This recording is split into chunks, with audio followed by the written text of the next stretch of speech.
നമുക്ക് വേദയുടെ വിക്രത്തിന്റെ വരാൻ പോകുന്ന ദിവസങ്ങളിലെ നല്ലൊരു കഥ കേട്ടാലോ? വീഡിയോ ഇഷ്ടപ്പെടുവാണെങ്കിൽ ഒന്ന് ലൈക്ക് ചെയ്ത് ഹൈപ്പ് ചെയ്യാൻ മറക്കരുത്.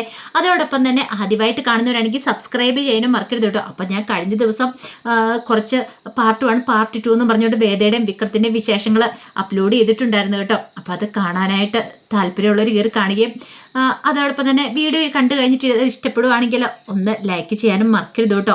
അങ്ങനെ നമ്മൾ ഒടുവിൽ കാണുന്നത് തരുൺ വന്ന് രാധികയെ ആശ്വസിപ്പിക്കുവാണ്. നീ വിഷമിക്കൊന്നും വേണ്ട, നീ ധൈര്യമായിട്ടിരിക്കുക, ഞാനില്ലേ കൂടെ, നീ എന്തിനാ സങ്കടപ്പെടുന്നതെന്നൊക്കെ പറഞ്ഞു. ഇത് അപ്പുറത്ത് വെട്ടിക്കിടന്ന വേദ കേട്ടു. വേദയുടെ മനസ്സിലേക്ക് അപ്പോൾ വിക്രത്തിന്റെ മുഖം ഓടി വന്നത്. ഒരു പക്ഷേ വിക്രം തൻ്റെ അരികിലുണ്ടായിരുന്നെങ്കിൽ ഇപ്പം തൻ്റെ അരികിൽ തന്നെ കണ്ടേനും, തന്നെ ഇങ്ങനെ ചേർത്ത് പിടിച്ചേനും. ഇപ്പം രാധികയെ തലോടുന്ന പോലെ ആശ്വസിപ്പിക്കുന്ന പോലെ വിക്രം തന്നോടൊപ്പം നിന്ന് തന്നെ ആശ്വസിപ്പിച്ചേനും. ഗർഭിണിയായ ഏതൊരു ഭാര്യ ആഗ്രഹിക്കുന്ന ഒരു കാര്യമാണ് ഗർഭാവസ്ഥയിൽ ഭർത്താവ് കൂടെ വേണമെന്നുള്ളത്. തനിക്കതിന് വിധി ഉണ്ടായില്ല, സാരമില്ല. എന്നാലും തൻ്റെ കുഞ്ഞൊന്ന് പുറത്ത് വന്നോട്ടെ, ഇതിനെല്ലാം കൂടെ ചേർത്തിട്ട് താൻ പകരം വീട്ടും, താൻ വെറുതെ ഇരിക്കില്ല എന്നൊക്കെ ഒരു ചിന്തയായിരുന്നു ആ സമയത്ത് വേദയുടെ മനസ്സിൽ. പ്രതികാരാഗ്നി മാത്രമേ ഉണ്ടായിരുന്നുള്ളൂ. കുഞ്ഞുണ്ടായി കഴിഞ്ഞാൽ പിന്നെ പേടിക്കണ്ട, ധൈര്യപൂർവ്വം ചെല്ലുക തന്നെ ചെയ്യാം. ഈ സമയത്ത് വേദയെ അന്വേഷിച്ച് വന്നിട്ട് ഹോസ്പിറ്റലിൽ വന്ന് അവിടെ കണ്ടെത്താനായിട്ട് പറ്റിയിട്ടുണ്ടായിരുന്നില്ല ശ്രീകാന്ത് അയച്ച ഗുണ്ടകൾക്ക്. അപ്പം ആ ഒരു പണി അങ്ങോട്ട് പാളിപ്പോയതുകൊണ്ട് ശ്രീകാന്തിന് എന്ത് ചെയ്യണമെന്നറിയില്ല. ശ്രീകാന്തിന് അവന്മാർ വിളിച്ചിട്ട് പറഞ്ഞു, അതെ ഹോസ്പിറ്റലിൽ വന്ന് ഞങ്ങൾ, പക്ഷെ അവളെ കണ്ടെത്താൻ പറ്റിയില്ല സാറേ. പിന്നെ ഇവിടെ ആ തരുൺ വേദാങ്കിൻ്റെ ഭാര്യയും ഒക്കെ ഉണ്ട്, അവരുണ്ട്. അപ്പം അതുകൊണ്ട് ഇവിടെ കൂടുതൽ സമയം നിൽക്കുന്ന അപകടമാണ്.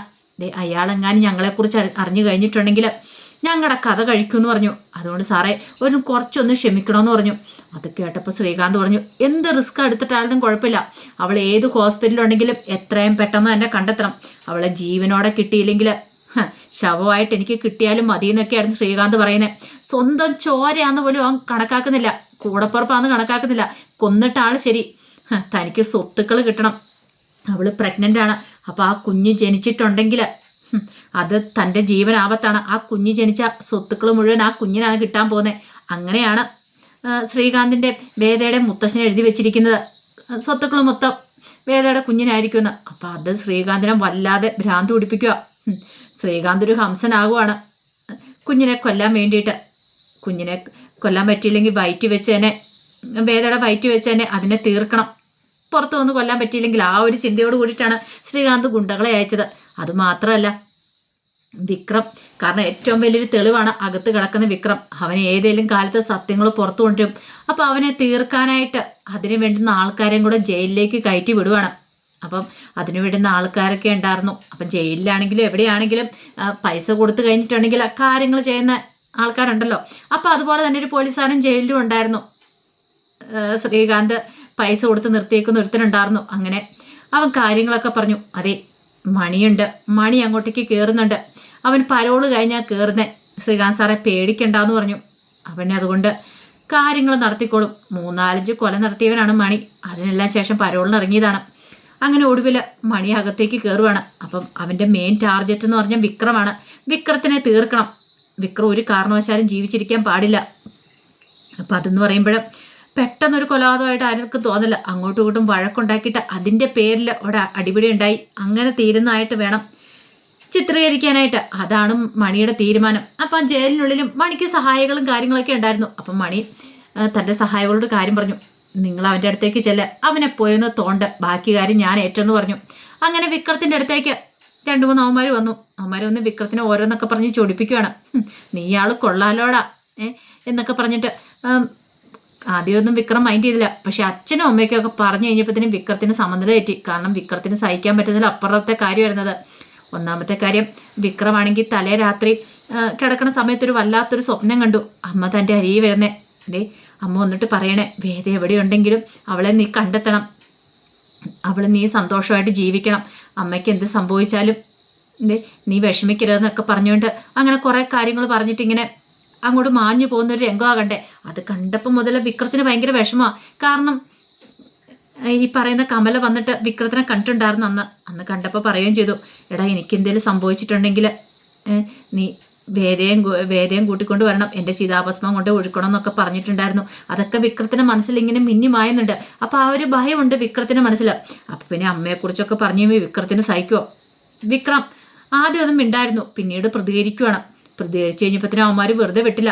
അവന്മാർ വിക്രത്തിനെ അടിക്കുക. വിക്രം തിരിച്ചടിച്ചു. അപ്പോഴാണ് മണിയുടെ വരവ്. അവൻ കരുതിക്കൂട്ടി മറിഞ്ഞിരിക്കുമായിരുന്നു.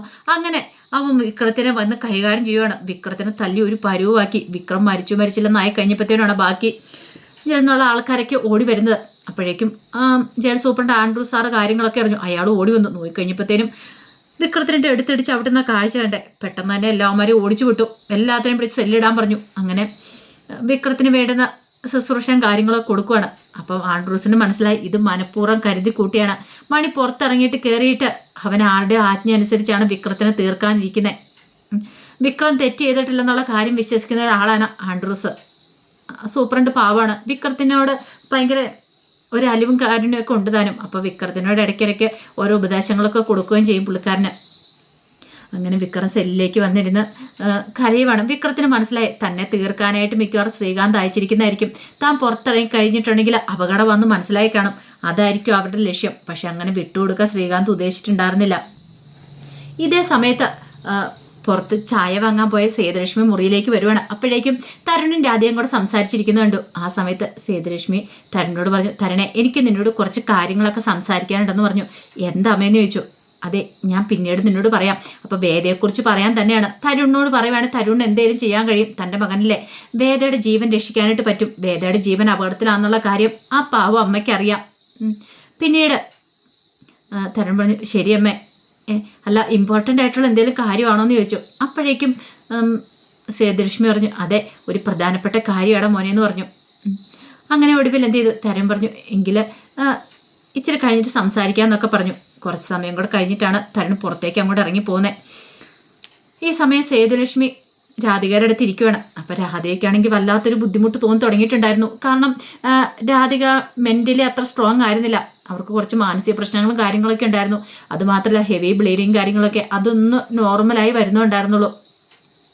പക്ഷേങ്കിൽ കുറച്ച് കഴിഞ്ഞപ്പോഴത്തേനും രാധികയ്ക്ക് വല്ലാത്തൊരു പെയിൻ തുടങ്ങി. രാധിക അലറി വിളിക്കുകയാണ്. അലറി വിളിക്കുന്ന കണ്ടപ്പോഴത്തേനും സേതുലക്ഷ്മി ചാടിച്ചെന്നിട്ട് എന്താ മോളെ എന്ത് പറ്റിയെന്ന് ചോദിച്ചു. എനിക്ക് വേദന സഹിക്കാൻ പറ്റുന്നില്ല അമ്മയെന്ന് പറഞ്ഞു. പെട്ടെന്ന് തന്നെ ഡോക്ടറും നേഴ്സുമാരെല്ലാവരും ഓടി വന്നു. വേദന നോക്കിക്കഴിഞ്ഞപ്പോഴത്തേനും അലറി വിളിച്ച് കരയുന്നേ അവരെ കണ്ടത്. പെട്ടെന്ന് തന്നെ നേരെ ലേബർ റൂമിലേക്ക് അവരെ കൊണ്ടുപോവാണ്. സേതുലക്ഷ്മിക്ക് ഭയങ്കര ടെൻഷനായിരുന്നു. 8 മാസം ആയതുള്ളൂ. ഇനിയിപ്പം കുഞ്ഞിനെ അമ്മയെ രക്ഷിക്കണേ, സർജറി ചെയ്യണം. അപ്പം അതിനുവേണ്ടി കുറേ ടെസ്റ്റുകളും കാര്യങ്ങളൊക്കെ ഉണ്ടായിരുന്നു. അപ്പോൾ അതൊക്കെ ചെയ്യാമെന്നും പറഞ്ഞിരിക്കുമായിരുന്നു. അപ്പോഴാണ് ഇങ്ങനെ വേദനയും കാര്യങ്ങളൊക്കെ വരുന്നത്. ഈ സമയം പുറത്തേക്ക് പോയ തരുണ് പെട്ടെന്ന് വരുവാണ്. സേതുലക്ഷ്മി വിളിച്ചങ്ങനെ വന്നു. എന്താ കാര്യം എന്നൊക്കെ തിരക്കുന്നുണ്ട്. മോനെ അവൾക്ക് ഭയങ്കര വേദന കാണണം. അവൾ അലറി വിളിക്കുക. ആണ്ടെ ഡോക്ടർ പരിശോധിക്കാൻ വേണ്ടി അകത്തേക്ക് കൊണ്ടുപോയിട്ടുണ്ടെന്ന് പറഞ്ഞു. തരുണിന് ഭയങ്കര ടെൻഷനാണ്. കാരണം രാധയെക്കുറിച്ച് നന്നായിട്ട് അറിയാം. അവൾക്ക് എന്തെങ്കിലും സംഭവിക്കുമോ എന്നൊരു ചിന്ത മനസ്സിലുണ്ടായിരുന്നു. അപ്പോഴേക്കും സേതുലക്ഷ്മി ആശ്വസിപ്പിച്ചു. നീ വിഷമിക്കേണ്ട മോനെ, സമാധാനമായിട്ടിരിക്കാനൊക്കെ പറഞ്ഞുകൊണ്ട് ആശ്വസിപ്പിക്കുക. എന്നാൽ ആ സമയത്ത് വേദയുടെ കാര്യം പറയാനൊക്കെ മറന്നുപോയി. സ്വന്തം മരുമോളെക്കുറിച്ച് മാത്രമായിരുന്നു ചിന്ത.